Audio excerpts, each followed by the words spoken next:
नमस्कार दोस्तों, स्वागत है आप सबका हमारे चैनल ऑनलाइन स्टडी में।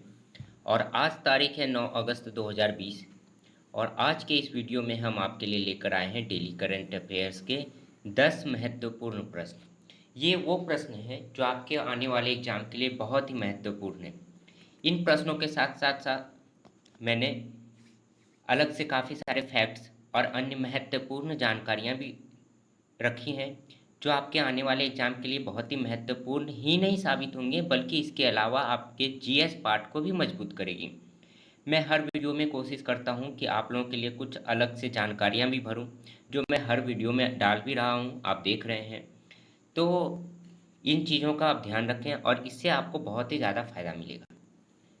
दोस्तों, अगर हमारा चैनल ऑनलाइन स्टडी आपके काम को या आपके पढ़ाई को फ़ायदा पहुंचा रहा है, तो कृपया कर इसे ज़रूर सब्सक्राइब करें, लाइक करें, शेयर करें और कमेंट बॉक्स में अपनी राय ज़रूर दें।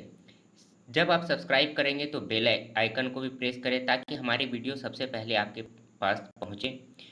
इसके साथ साथ आप हमारे पीडीएफ भी डाउनलोड कर सकते हैं। डिस्क्रिप्शन में जो है पीडीएफ का लिंक दिया गया है, आप वहां से इसे डाउनलोड करें और 2 से 3 बार रिवीजन करें। इससे क्या होगा कि जो फैक्ट्स हैं वो आपके जो है देखने के साथ साथ जब आप थोड़ा सा ध्यान देंगे उस पर, तब वो चीज़ें हमेशा के लिए याद हो जाएगी। और एक सबसे इम्पॉर्टेंट बात है हमारे वीडियो में कि हम हमेशा ही चीज़ों का रिवीजन करते हैं। आप बहुत ज़्यादा पढ़ते हैं, अगर आप इतना पढ़ते हैं और रिवीजन नहीं करते हैं तो शायद इतना ही याद रहे। लेकिन अगर आप इतना पढ़ते हैं, जो कि आप अगर आधा पढ़ रहे हैं या कम पढ़ रहे हैं, लेकिन आप रिवीजन रेगुलर रख रहे हैं, तो ज़रूर है कि आपको इतना याद होगा। तो आप खुद ही बताइए कि रिवीजन इम्पॉर्टेंट है या फिर जो है ज़्यादा पढ़ना इम्पॉर्टेंट है। तो जब आप रिवीजन करेंगे तो वो आपके लिए बहुत ही ज़्यादा फायदेमंद है।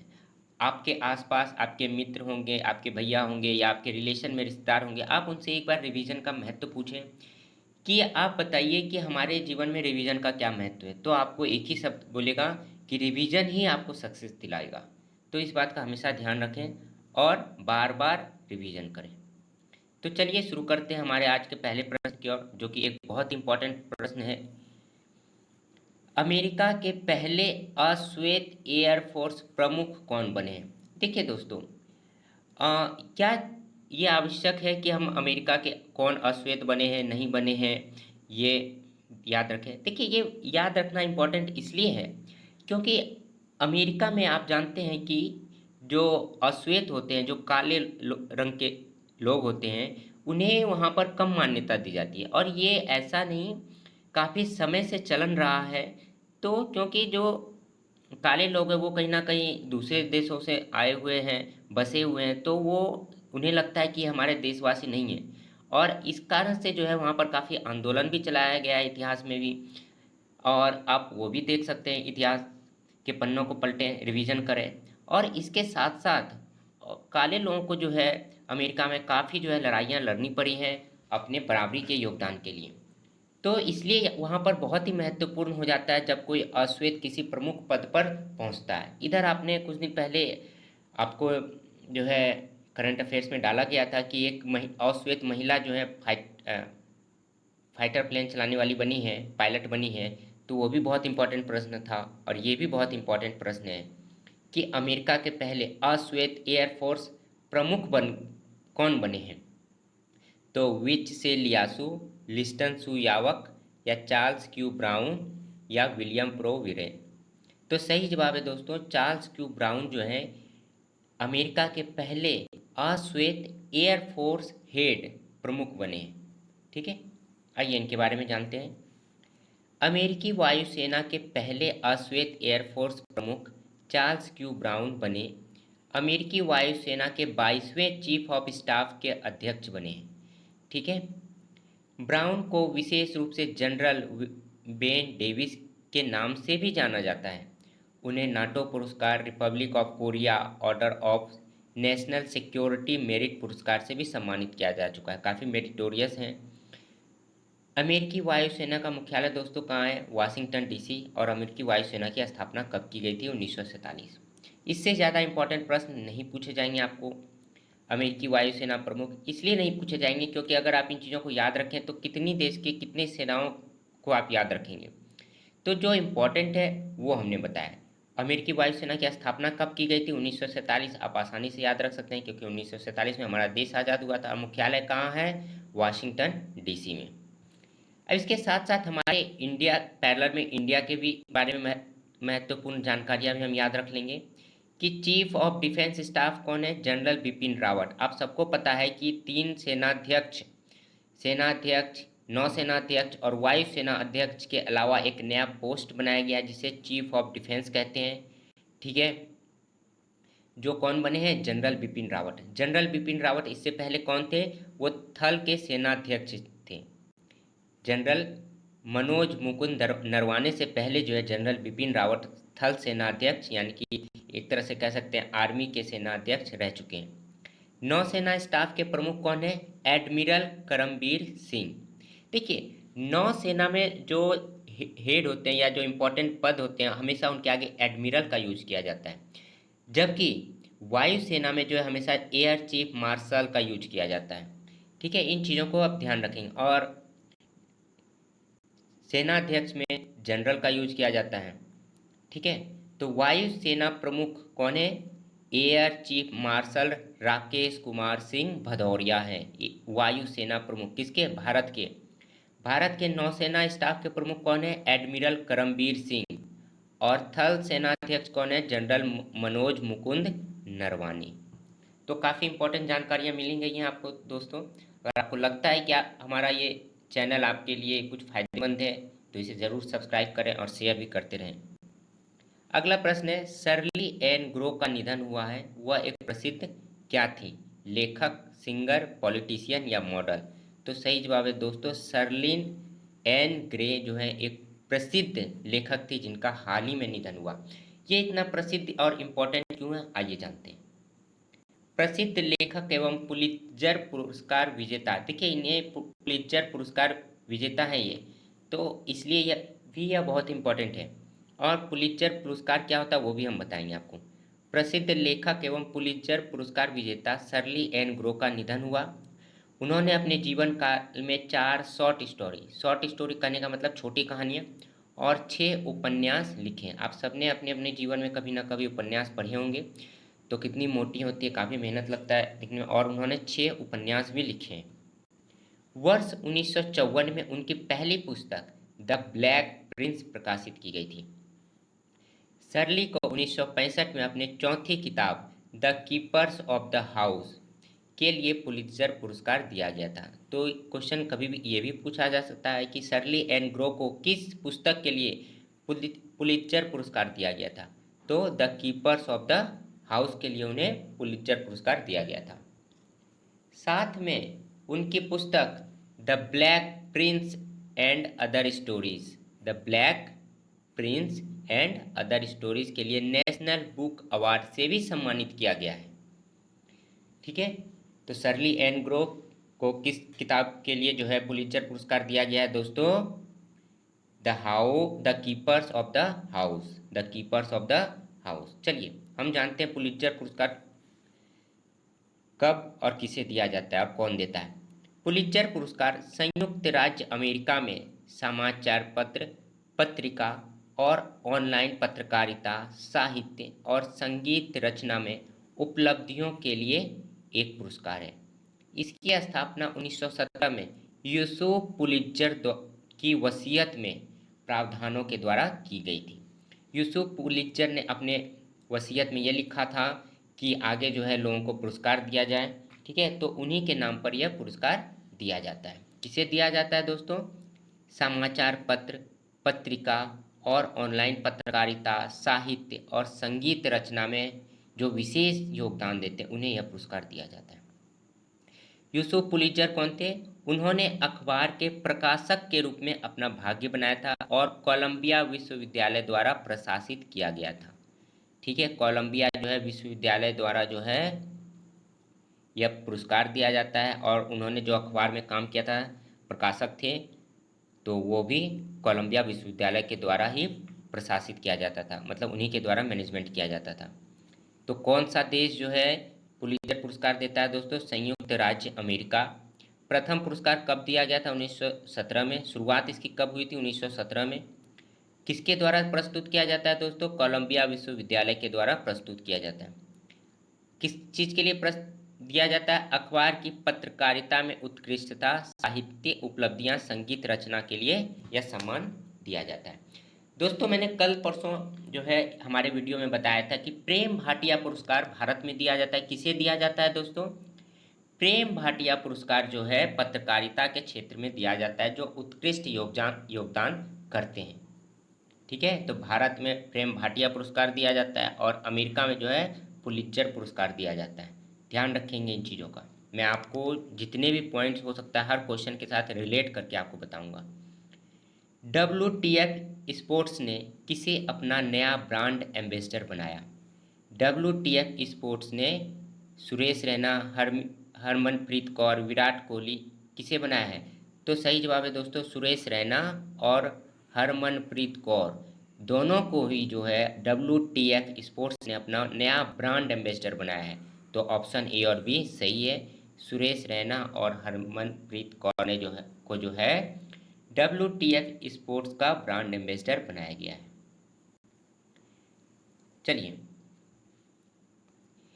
WTF स्पोर्ट्स प्लेटफॉर्म ने क्रिकेटर हरमनप्रीत कौर और सुरेश रैना को अपना ग्लोबल ब्रांड एम्बेसडर नियुक्त किया गया है।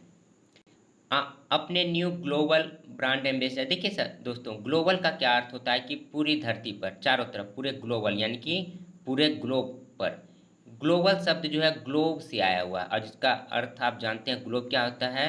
पृथ्वी का एक छोटा सा जो है आकृति एक बनाया जाता है, एक मॉडल, उसे ही ग्लोब कहते हैं। तो पूरे ग्लोबल यानी कि पूरी दुनिया का ब्रांड एम्बेसडर बनाया है WTF स्पोर्ट्स ने।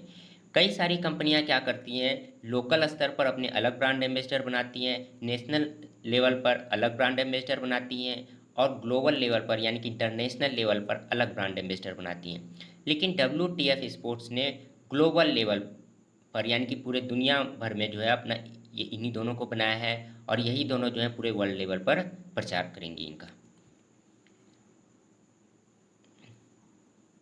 Repo sports platform WTF sports वर्तमान में 3 प्रमुख खेलों रोमांचक प्रतियोगिताओं का आयोजन करता है। ठीक है, चलिए दोस्तों, अगला प्रश्न है राष्ट्रीय हैंडलूम दिवस कब मनाया जाता है? हैंडलूम दिवस क्या होता है दोस्तों? हथकरघा दिवस। हस्तकरघा दिवस। ठीक है, हस्तकरघा दिवस क्या होता है? हम जानते ही हैं कपड़े सारे जो है हस्तकरघा, हाथ से जो करघे चला करके जो कपड़े बनाए जाते हैं, ठीक है, उन्हें ही कहा जाता है हस्तकरघा। तो हस्तकरघा दिवस कब मनाया जाता है दोस्तों? 7 अगस्त को जो है हस्तकरघा दिवस मनाया जाता है। देखिए, हैंडलूम फैब्रिक विद प्राइड, आप देख सकते हैं कि ये हस्तकरघा का जो है लोगो है और हस्तकरघा ऐसे ही जो हाथ पर जो है कपड़ों को बुना जाता है। ठीक है, इसे ही हस्तकरघा कहते हैं और मोदी जी ने इसकी शुरुआत की थी ताकि जो है हस्तकरघा जो व्यवसाय कर रहे लोगों हैं उनको जो है काफ़ी हद तक मदद मिले।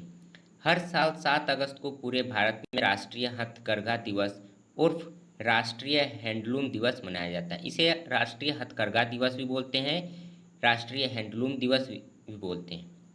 इस दिवस को मनाने का मुख्य उद्देश्य क्या है? हथकरघा बुनकरों को, बुनकर समाज की हालत आप जानते हैं दोस्तों बहुत ही खराब है, अभी से नहीं इतिहास के समय से ही, जब से विदेशी कपड़ों का आयात हमारे देश में हुआ है तब से ही जो है हथकरघा व्यवसाय या कहें बुनकरों की जो कपड़े बुनते हैं उनकी हालत काफ़ी समय से ही खराब थी। ठीक है, और इसके लिए समय समय पर काफ़ी योजनाएं लाई जाती हैं ताकि जो है उन्हें मदद मिले, उनका समाज बचा रहे, उनका व्यवसाय भी चलता रहे। हम जानते हैं दोस्तों एक समय इतिहास में हमारे कपड़े, भारत में बने कपड़े विदेशों में निर्यात किए जाते थे और बहुत ही ज़्यादा मांग थी, इतनी डिमांड थी कि 1 साल पहले ऑर्डर आते थे। लेकिन जब हम उसी समय जब हमारा देश गुलाम था तो वो लोग कपड़े यहाँ से लेकर जाते थे, लेकिन कुछ समय बाद उन्होंने क्या किया, मशीन का जब आविष्कार हुआ, हथकरघा मशीनों का जब आविष्कार काफ़ी तेज़ी से हुआ तो उन्होंने काम को क्या किया, कि यहाँ से सिर्फ ऊन लेकर जाते थे, वहाँ कपड़ा बनाते थे और उन कपड़ों को फिर हमारे ही मार्केट में बेचते थे। तो इसका हमें नुकसान क्या हुआ, एक तो बुनकरों का व्यवसाय काफ़ी कम हो गया, क्योंकि कपड़ा जो है काफ़ी कम रेट पर मार्केट में मिलने लगा था। ठीक है, जो हाथ से बनाए कपड़े थे उनकी कीमत ज़्यादा होती थी, जो मशीन से बनाए कपड़े होते थे उनकी कीमत कम होती थी। क्यों कम होती थी? क्योंकि उनमें मजदूरों की लागत भी कम होती थी, ज़्यादा मजदूर नहीं काम करते थे मशीनों पर, और मशीन क्या करती थी, एक दिन में कई गुना ज़्यादा कपड़े बनाती थी। ठीक है, तो धीरे धीरे बुनकर समाज की हालत बहुत ही खराब हो गई, और कहीं ना कहीं जो है राष्ट्रीय स्तर पर, राज्य स्तर पर जो है बुनकरों की मदद के लिए जो है काफ़ी योजनाएं आरंभ की गई हैं। तो उसी में एक जो है हमारे प्रधानमंत्री मोदी जी भी ने 7 अगस्त 2015 को जो है हथकरघा दिवस की शुरुआत की, और 2015 में जो है ये पहला मनाया गया हथकरघा दिवस। उसके बाद से हर वर्ष 7 अगस्त को हथकरघा दिवस मनाया जाता है। ठीक है, बुनकरों को सम्मानित करना और उनके उद्योगों को उजागर करने के लिए जागरूकता फैलाना है। प्रधानमंत्री नरेंद्र मोदी ने चेन्नई के मद्रास विश्वविद्यालय में 7 अगस्त 2015 को पहला राष्ट्रीय हथकरघा दिवस का उद्घाटन किया था। चलिए अगले प्रश्न की ओर। पांचवा प्रश्न है दोस्तों, भारतीय रेलवे ने भारत की पहली किसान रेल महाराष्ट्र से किस राज्य के बीच चलाई? भारतीय रेलवे ने जो है पहली बार किसान रेल चलाई है। किन दो राज्यों के बीच? महाराष्ट्र और बिहार के बीच चलाई है दोस्तों। ठीक है, महाराष्ट्र और बिहार के बीच क्या चलाई है? किसान रेल। क्यों चलाया गया ये किसान रेल, आइए समझते हैं इसे। यह चलाया गया है देवलाली से दानापुर। देवलाली दोस्तों महाराष्ट्र में है, और दानापुर कहाँ है? पटना के बगल में दानापुर है। भारत की पहली किसान रेल सेवा महाराष्ट्र में नासिक के देवलाली और बिहार के दानापुर के बीच शुरू की गई है। भारतीय रेलवे ने किसानों के खराब होने वाली माल के परिवहन के लिए इस किसान रेल सेवा की शुरुआत की है। यह ट्रेन 31 घंटे में 1519 किलोमीटर की यात्रा तय करने में सक्षम है। पीयूष गोयल ने वीडियो कॉन्फ्रेंसिंग के माध्यम से ट्रेन को रवाना किया, जिसमें सब्जियां, फलों, मांस और दूध जैसी जल्द खराब होने वाली वस्तुओं को रवाना किया गया है। ठीक है, किस लिए किया गया दोस्तों? किसानों के माल जो है काफ़ी ख़राब होने लगी, क्योंकि अभी लॉकडाउन में आप जानते हैं कोविड-19 महामारी के समय में किसानों की हालत सबसे ज़्यादा ख़राब हुई है। क्यों ख़राब हुई है? क्योंकि वो अपना व्यापार नहीं कर पा रहे हैं, वो अपने सामान को बेच नहीं पा रहे हैं, और किसान ज़्यादातर अपने खेतों पर निर्भर करते हैं। तो मान के चलिए अगर उनकी सब्जी बाज़ार में नहीं जा रही है तो क्या होगा? क्या वो सब्जी को बेच पाएंगे? नहीं बेच पाएंगे। और सब्जी तो हर दिन उगी उपज होगी, तो हर दिन सब्जी बर्बाद भी हो रहा है और पैसे भी नहीं आ रहे हैं, तो किसानों की हालत भी खराब हो गई है। तो इसलिए जो है भारतीय रेलवे ने किसानों की मदद के लिए यह योजना की शुरुआत की है, ताकि दो राज्यों के बीच में जो है किसान अपने माल को एक जगह से दूसरी जगह भेज सके। जो चीज़ बिहार में ज़्यादा होती है यहाँ से वहाँ भेज सकें जहाँ पर ज़रूरत है। ठीक है, और जो वहाँ ज़्यादा होती है वो वहाँ से यहाँ भेज सके। ठीक है, चलिए अगले प्रश्न की ओर। भारत का नया नियंत्रक और महालेखा परीक्षक कैग किसे नियुक्त किया गया? दोस्तों कैग क्या होता है? Comptroller and auditor general of India, इसी को कैग कहते हैं। अभी इसके बारे में हम पूरी जानकारी पढ़ेंगे कि कैग क्या होता है, क्यों होता है। ठीक है, आप लोग हमेशा से रटते होंगे कैग कैग कैग, ठीक है, करंट अफेयर में, लेकिन चीज़ों को जब आप समझेंगे तो आपके लिए लंबे समय तक याद रहेगी। तो कैग का नया जो है नियंत्रक और महालेखा परीक्षक किसे नियुक्त किया गया दोस्तों? गिरीश चंद्र मुर्मू। मैंने कल के वीडियो में आप लोगों को बताया था गिरीश चंद्र मुर्मू के बारे में। वो कौन थे? वो जम्मू कश्मीर के उपराज्यपाल थे, और मनोज सिन्हा को जब उपराज्यपाल बनाया गया तो गिरीश चंद्र मुर्मू ने वहाँ इस्तीफा दे दिया था, और उन्हें ही जो है कैग का, या कहें कि नियंत्रक और महालेखा परीक्षक कैग बनाया गया है। कैग जो है एक पोस्ट है।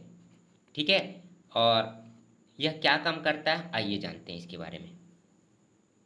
आनंदीबेन पटेल जो है दोस्तों कहाँ की उपराज्यपाल हैं? तो यूपी की और एमपी की। ठीक है, जम्मू कश्मीर के पूर्व राज्यपाल गिरीश चंद्र मुर्मू को भारत के 14वें नए नियंत्रक और महालेखा परीक्षक कैग नियुक्त किया गया है। ठीक है, इसके पहले जो है कैग कौन थे दोस्तों? राजीव महर्षि थे। आप सबको याद होगा, इसके पहले राजीव महर्षि थे और अभी जो है किसे बनाया गया है? गिरीश चंद्र मुर्मू को। राजीव महर्षि जो है काफी लंबे वक्त तक भी रहे हैं कैग। देखिए, गिरीश चंद्र मुर्मू वर्तमान में नियंत्रक और महालेखा परीक्षक के 13वें अध्यक्ष राजीव महर्षि का स्थान लेंगे, जो कि राजस्थान कैडर के 1978 बैच के आईएएस अधिकारी हैं। ठीक है दोस्तों, हाल ही में गुजरात कैडर के 1985 बैच के आईएएस अधिकारी गिरीश चंद्र मुर्मू ने जम्मू कश्मीर के उपराज्यपाल के पद से इस्तीफा दिया है, जो कि पिछले वर्ष जम्मू कश्मीर के पहले उपराज्यपाल बने थे। जम्मू कश्मीर यूनियन टेरिटरी बनने के बाद पहले उपराज्यपाल किसे बनाया गया दोस्तों? गिरीश चंद्र मुर्मू को। बहुत ही इंपॉर्टेंट प्रश्न है, सारे प्रश्न में ढूंढ ढूंढ कर इंपॉर्टेंट लाता हूं ताकि आप लोगों के लिए ज़्यादा से ज़्यादा जानकारियां उपलब्ध हों। प्रश्नों के साथ फैक्ट्स भी बहुत इंपॉर्टेंट होते हैं। आइए जानते हैं भारत महालेखा परीक्षक के बारे में। भारत का नियंत्रक और महालेखा परीक्षक एक प्राधिकरण है जिसे भारत के संविधान के अनुच्छेद 148 द्वारा स्थापित किया गया है। दोस्तों, कैग का जो पोस्ट है वह संवैधानिक पोस्ट है, कोई आयोग या कोई वैकेंसी नहीं निकलती है इसकी। तो ये एक बहुत ही जिम्मेदारी वाला पोस्ट है और ये संवैधानिक है, यानी कि यह कोई आम पोस्ट नहीं है दोस्तों। इसे कभी भी जब चाह रद्द नहीं किया जा सकता, कभी भी रद्द नहीं किया जा सकता है। ठीक है, जो भारत सरकार और राज्य सरकारों के सभी प्राप्तियों और व्यय, यानी कि जो आमदनी होती है और जो खर्च होते हैं, उनका लेखा जोखा का काम करता है। ठीक है, अब आप समझ गए। जैसे कि किसी कंपनी, किसी ऑफिस में अकाउंटेंट का काम होता है लेखा जोखा करना, उसी प्रकार से कैग का काम होता है राज्य और भारत सरकार, यानी कि राज्य सरकार और केंद्र सरकार के सभी खर्चों, आमदनियों का लेखा जोखा रखना। ठीक है, जिसमें निकाय और प्राधिकरण सरकार द्वारा पर्याप्त रूप से वित्त पोषित है। मुख्यालय कहाँ है दोस्तों? नई दिल्ली में। और इसके संस्थापक कौन है? क्या के भारत का संविधान जो है इसे लाता है, भारत का संविधान यह जिम्मेदारी देता है, भारत का संविधान यह पोस्ट बनाता है। ठीक है, इसलिए यह बहुत ही इंपॉर्टेंट है। स्थापना कब हुई थी इसकी? 1858 में ही स्थापना हुई थी दोस्तों। ठीक है, कैग की। और नियुक्तिकर्ता कौन नियुक्ति करते हैं इसके? कैग के भारत के राष्ट्रपति नियुक्ति करते हैं। और वेतन कितनी है इसकी? 2.5 लाख रुपए। ठीक है, किस राज्य सरकार ने ग्रामीण अर्थव्यवस्था में गेम चेंजर के लिए YSR चेयूथा योजना लॉन्च की है? YSR चेयूथा स्कीम लॉन्च की है। किस राज्य सरकार ने? आंध्र प्रदेश, गुजरात, राजस्थान, बिहार।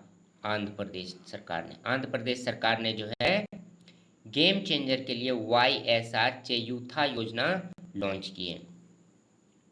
देखिए ये फोटो, ये कौन है? मैं आप लोग को बार बार बता चुका हूँ, याद कीजिए। ये है विश्वभूषण हरिचंदन। विश्वभूषण हरिचंदन कौन है? ये राज्यपाल है आंध्र प्रदेश के। इन्होंने अभी क्या क्या काम किया? बहुत सारा काम किया इन्होंने। आपको हर 1 से 2 दिन में इनके बारे में मैंने जानकारी दी है। इन्होंने जो है बार बार याद करेंगे, रिवीजन करेंगे। आंध्र प्रदेश की 3 राजधानियों वाला पहला राज्य बनाया, उसकी मंजूरी दी है। 3 राजधानियां, कहने का मतलब न्यायिक क्षेत्र अलग, विधानसभा क्षेत्र अलग और एग्जीक्यूटिव यानी कि कार्यकारी अलग बनाया है। ज़्यादातर क्या होता है, राज्यों में एक ही शहर में जो है सभी चीज़ें होती है, पर इन्होंने 3 राजधानियां बनाई है ताकि ज़्यादा लोगों को सुविधाएं मिल सके।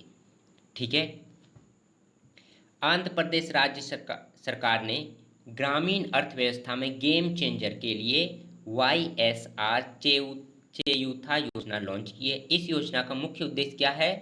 अल्पसंख्यक जातियों की महिलाओं को सशक्त बनाना है। इस योजना के तहत राज्य सरकार 45 से 60 वर्ष की आयु की महिलाओं को 75,000 रुपये की वित्तीय राशि 18,750 रुपये की 4 समान किस्तों में प्रदान करेगी। 75,000 रुपये देगी प्रत्येक महिलाओं को जिसकी उम्र 45 से 60 वर्ष के बीच में है और जो अल्पसंख्यक जातियों से हैं। ठीक है, आंध्र प्रदेश सरकार ने इस योजना को लागू करने के लिए 45,000 रुपये आवंटित किए गए। अच्छा, क्यों दिया जाता है ये पैसा? इसका देने का मुख्य उद्देश्य महिलाओं को सशक्त बनाना। महिलाओं को सशक्त कैसे बनाया जाएगा? देखिए, जब आप महिलाओं को क्या करेंगे, पैसे देंगे, तो सबसे पहले तो उनका आत्मविश्वास बढ़ेगा कि मुझे सरकार की तरफ से मदद मिल रही है, और वो इन पैसों का विभिन्न कार्यों में उपयोग करेंगे। जैसे कि कुछ महिलाएं बिजनेस के कार्य में उपयोग करेगी, कुछ महिलाएं अपने कर्जे निपटाने के लिए उपयोग करेंगी, कुछ महिलाएं अपने खेती में उपयोग करेंगी, कुछ महिलाएं अपनी वर्तमान स्थिति में सुधार के लिए करेंगी। तो विभिन्न विभिन्न महिलाएं जो है अपनी अपनी ज़रूरतों के हिसाब से इन पैसों का जब उपयोग करेंगी, सरकार से मदद मिलेगी, तो क्या होगा, महिलाएं सशक्त बनेगी, महिलाएं मजबूत बनेगी। सशक्त का मतलब होता है महिलाएं मजबूत बनेगी। और कुछ महिलाएं क्या करेंगी, अपने बच्चों को पढ़ाने की ओर अग्रसर करेंगी, उन्हें स्कूल भेजेंगी। तो इसका पूरा उद्देश्य महिलाओं को मजबूत करना, महिलाओं को सशक्त बनाना। और हम सभी जानते हैं दोस्तों, महिलाओं को सशक्त करने का अर्थ है कि आने वाली भावी पीढ़ियों को भी सशक्त करना। कहीं कहीं आपने कहावत सुनी होगी कि अगर एक औरत पढ़ती है तो परिवार की 7 पीढ़ियां सुधर जाती हैं। तो कहीं ना कहीं औरत हमारे जीवन में, या हम कहें कि महिलाएं जो है देश की अर्थव्यवस्था को आगे बढ़ाने में, देश के विकास में बहुत बड़ा योगदान देती है। चलिए दोस्तों, अगला प्रश्न है संघ लोक सेवा आयोग के नए अध्यक्ष कौन बने? संघ लोक सेवा आयोग के नए अध्यक्ष कौन बने? बहुत ही इंपॉर्टेंट प्रश्न है दोस्तों। एसएससी, रेलवे, सभी एग्जाम के लिए, सेंट्रल लेवल किसी भी एग्जाम के लिए बहुत बहुत इंपॉर्टेंट है। यूपीएससी के नए अध्यक्ष कौन बने? देखिए, जैसे कि मैंने आपको बताया था कि कैग संवैधानिक पद है, उसी प्रकार यूपीएससी संघ लोक सेवा आयोग भी जो है एक संवैधानिक निकाय है। ठीक है, बाद बाकी एसएससी आयोग, ये कोई भी आयोग संवैधानिक निकाय नहीं है, सिर्फ यूपीएससी जो है संवैधानिक आयोग है। तो कौन बने इसके नए अध्यक्ष? गगन कृपलानी, जितेंद्र प्रधान, दीपक रस्तोगी या प्रदीप कुमार जोशी? तो सही जवाब है दोस्तों, प्रदीप कुमार जोशी को जो है यूपीएससी का नया अध्यक्ष बनाया गया है। ये है प्रदीप कुमार जोशी, काफ़ी हैंडसम भी है। प्रदीप कुमार जोशी को संघ लोक सेवा आयोग का नया अध्यक्ष नियुक्त किया गया है। प्रदीप कुमार जोशी वर्तमान में छत्तीसगढ़ और मध्य प्रदेश लोक सेवा आयोग के अध्यक्ष हैं। ये 2 जगह के आयोग के अध्यक्ष हैं, तो छत्तीसगढ़ और एमपी दोनों ही अगल बगल में है।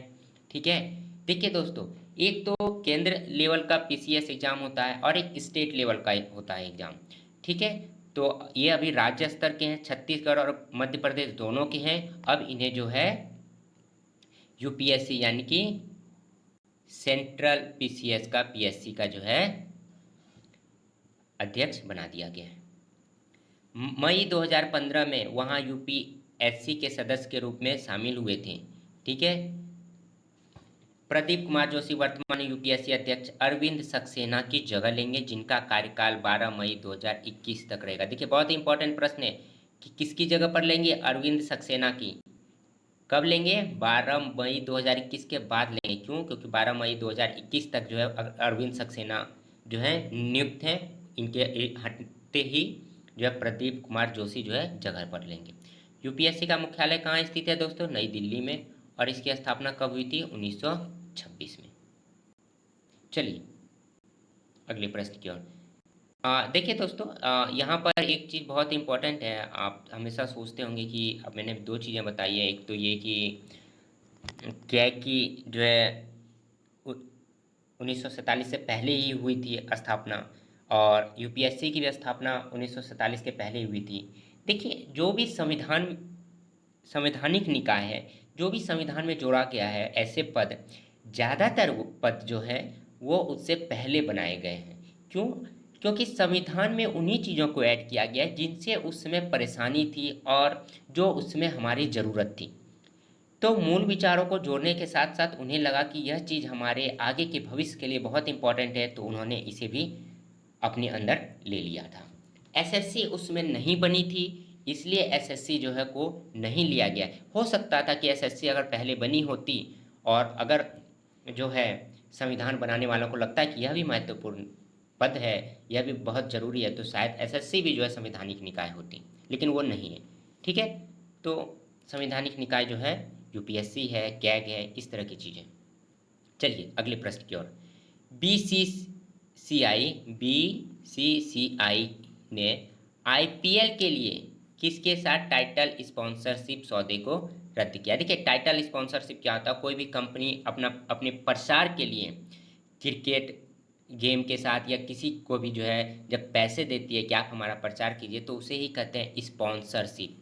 ठीक है, जैसे कि आपने फिल्मों में जो है कोई कंपनी अपना पैसा देती है कि भैया आप फिल्म बना रहे हैं तो आप जो है मेरा भी प्रचार करें, तो उसके लिए वो पैसे देती है, जिसे कहते हैं स्पॉन्सरशिप।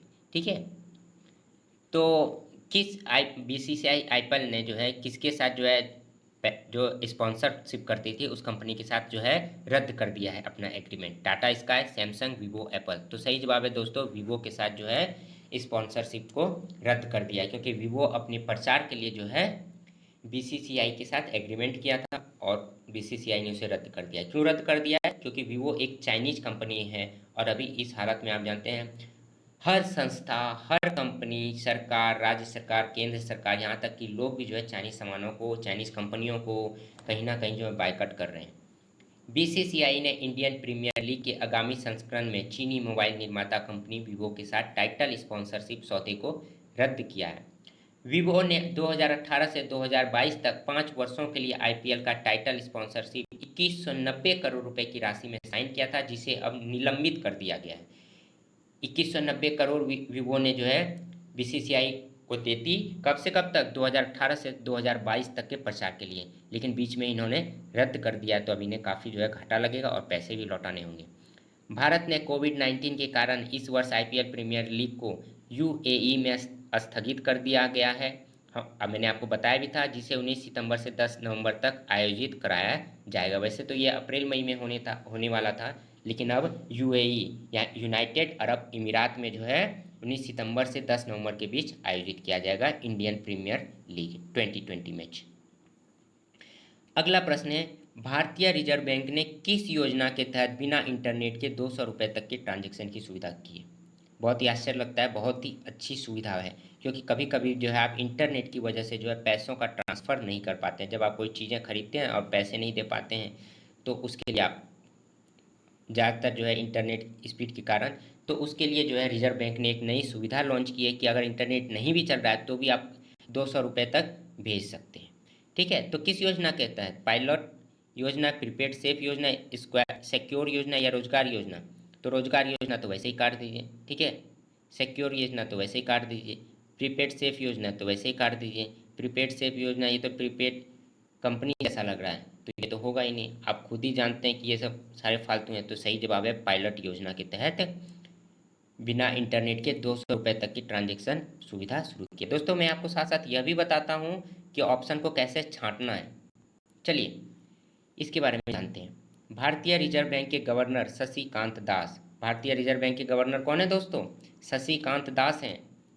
उन्होंने पायलट योजना के तहत बिना इंटरनेट के 200 रुपये तक की ट्रांजैक्शन की सुविधा शुरू की है। भारतीय रिजर्व बैंक ने पायलट आधार पर ऑफलाइन यानी बिना इंटरनेट के कार्ड और मोबाइल के जरिए छोटी राशि की भुगतान की अनुमति दी थी है। छोटी राशि यानी कि 200 रुपये तक की। इसके तहत एक बार में 200 रुपये तक भुगतान की अनुमति होगी। इस पहल का मकसद उन जगहों पर भी डिजिटल लेन देन के लिए ग्राहकों को प्रोत्साहित करना है जहां इंटरनेट से संपर्क की कनेक्टिविटी कम है। ठीक है दोस्तों, तो ये बहुत ही अच्छी पहल है।